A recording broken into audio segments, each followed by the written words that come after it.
Hey everybody, it's David with No Chaser, and today's topic is essentially, the places you'll go in active addiction and alcoholism. Kind of like that Dr. Seuss book, but a very dark version of it. And what it really is, I'll explain here a little more thoroughly. Um, Now, I know Alcoholics Anonymous is not everybody's cup of tea for recovery. It's one that's used very widely and has helped, countless people and stuff like that. But it's not always everybody's route. That's fine. It's your own journey, whatever. But, there is some good stuff in there. And, I kind of dip my toes in all sorts of types of recovery. Just whatever program works for me. All right? Leave me alone.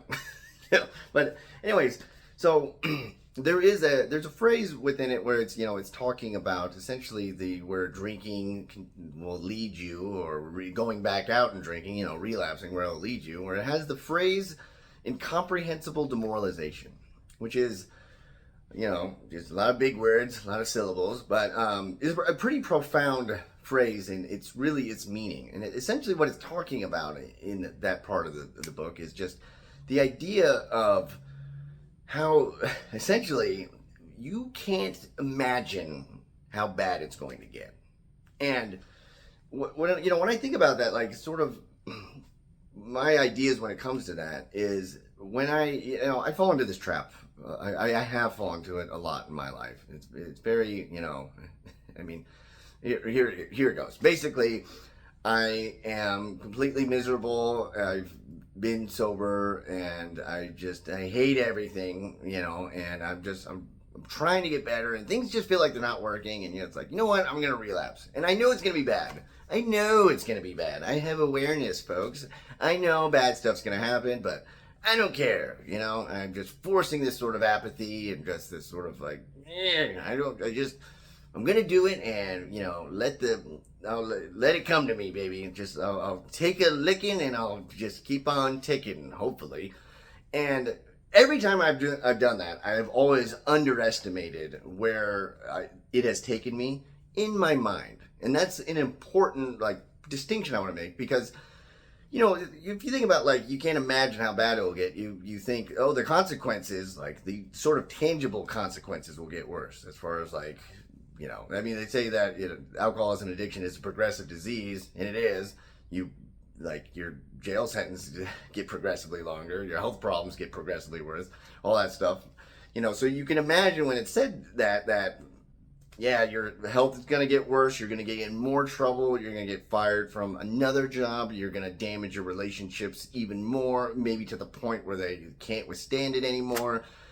I'll think about all that. You'll lose more money, just all that type of stuff. But what I'm really talking about here is, because I've relapsed before, or this is also in the sense of if you are continuing to drink and you're continuing to use, and where it goes, and things have things have not always gotten worse in that sense, in that sort of tangible sense. There's been times where I've relapsed, and I didn't get fired from my job, I didn't go to jail, I didn't end up in the hospital. I usually do, by the way. But maybe it was less bad, one thing with me is that there was probably one of the worst sort of rock bottoms I had was when I had a suicide attempt, and I went to the psych ward, and in the psych ward, I'm already bummed out, and in the psych ward, I had to detox from methadone and alcohol at the same time. It was just brutal.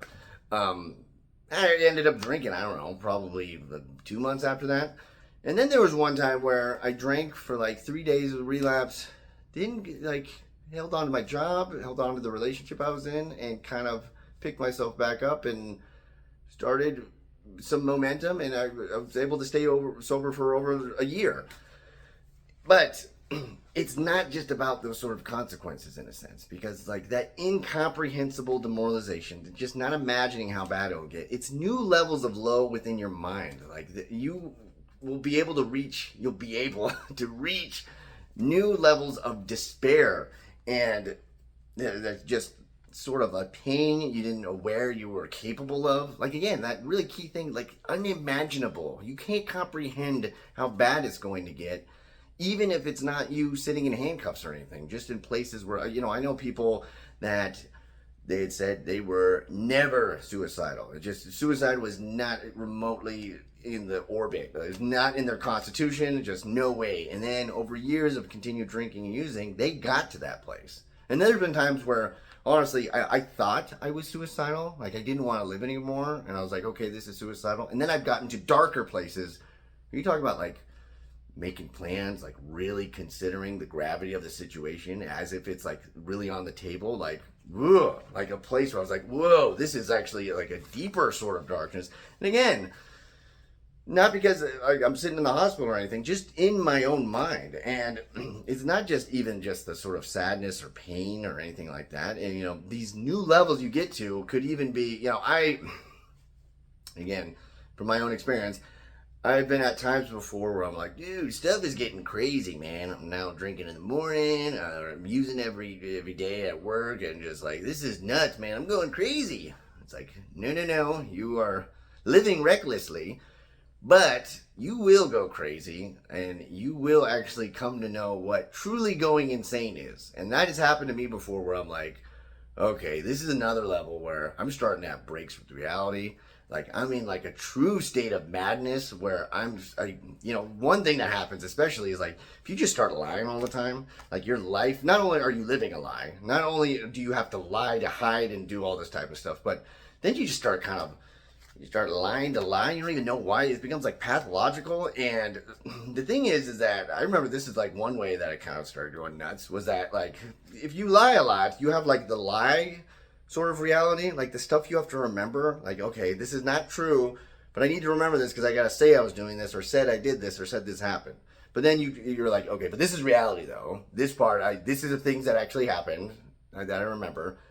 And when you start lying so much, it gets bigger. It almost starts to blur into reality world, to where you're almost like, oh, I'm not even sure what was a lie and what isn't anymore. Like, truly starting to like lose touch with what like is even happening around me. And you know, with a lot of drugs, you know, especially like stimulants, when you're not sleeping, just not even counting the drugs, if you just go a while without sleeping, you start going bonkers.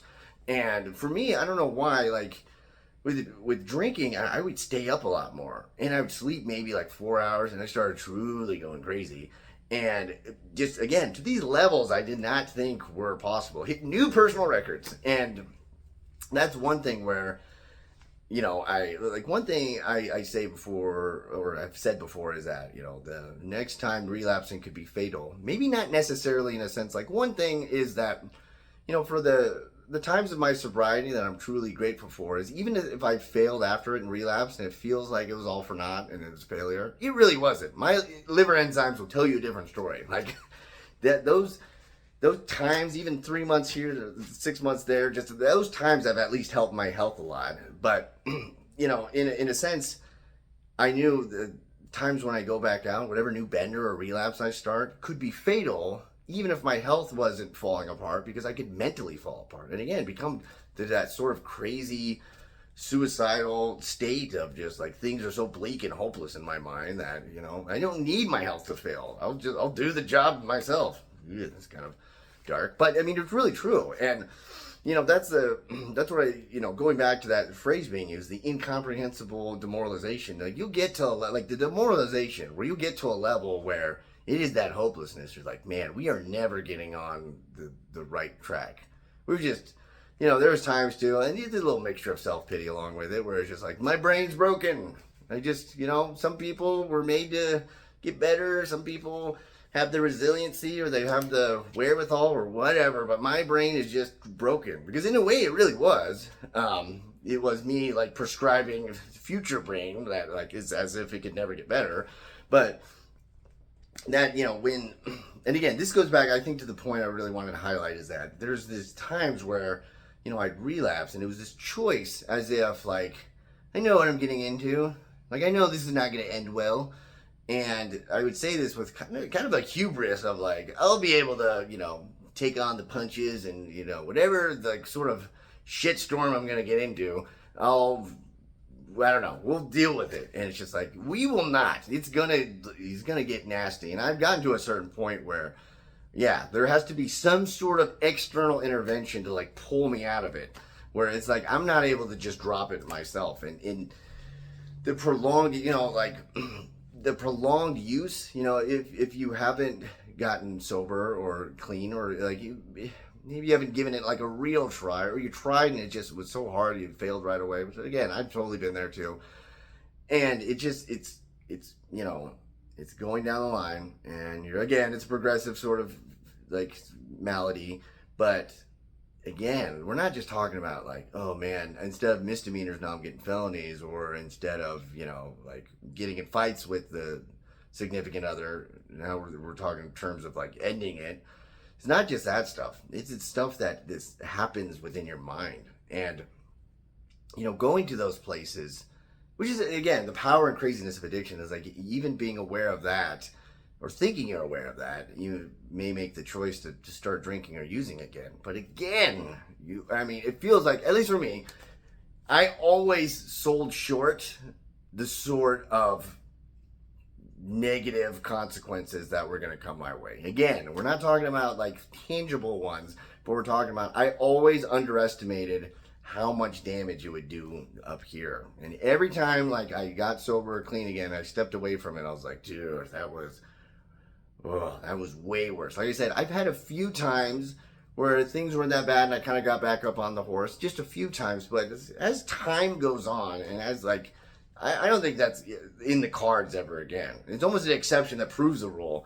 And so that's something I know I have to keep in mind, because if I get into that sort of, again, self-pity, and get into the sort of hopelessness and the sort of forced apathy to like, I don't care anymore. It's like, dude, you think you know what you're doing. You think you know the bad stuff that's coming. You think that you've built up a sort of callous or a tolerance to, just real bad like mindsets and negative consequences. Like you think the train that's coming out the tunnel, and how hard it's going to hit you, but man, you do not. That seems to be more and more the case. So I think it's one good thing to keep in mind, like just as I try to remember, it's just like every time it has not only been worse, but it's been worse in new ways, worse in ways that you did not think were possible, dude. So stay on the right track, which I've been doing so far, and it feels pretty good. If you like this video, watch the other ones, I guess. I appreciate you watching this one. I have links and stuff below for podcasts I do with one of my good friends. That's pretty fun. Book, I'm a writer, allegedly. And so you can find that in the link. If you want a free copy of it, you can get that also in the link down there. Other than that, be well.